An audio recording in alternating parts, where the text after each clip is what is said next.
राजधानी पुलिस ने बड़ी कार्यवाही की है। Sai Prakash property development limited chit fund company के संचालक को गिरफ्तार कर लिया है। राजधानी रायपुर सहित पूरे राज्य में पैसा दोगुना होने का लालच देकर Sai Prakash property development limited chit fund company के फरार संचालक मृगेंद्र सिंह बघेल को राजधानी रायपुर की पुलिस ने पड़ोसी राज्य मध्य प्रदेश के शहडोल जिले के ब्योहारी से गिरफ्तार कर लिया। कंपनी के 3 संचालक अभी भी फरार हैं।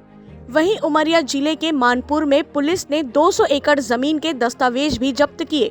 आरोपियों ने कई निवेशकों से लुभावनी स्कीम देकर लगभग 2 करोड़ रुपए कंपनी में निवेश कराकर ठगी को अंजाम दिया था। थाना आजाद चौक में 2015 में एक FIR दर्ज हुआ था। साई प्रकाश नाम की एक चिटफंड कंपनी थी जिसने यहाँ पे लगभग 2 करोड़ रुपए का फ्रॉड करके कंपनी अपना कार्यालय बंद करके भाग गई थी। उसके बाद से लगातार इसके डायरेक्टरों की खोज की जा रही थी, लेकिन इसमें आरोपी जो गिरफ्तार नहीं हो पाए थे। अभी आरोपियों के संबंध में कुछ जानकारी मिली तो पुलिस अधीक्षक महोदय के निर्देश पर एक टीम शहडोल रवाना की गई थी और वहाँ से मृगेंद्र सिंह बघेल नाम के एक डायरेक्टर को अरेस्ट किया गया है।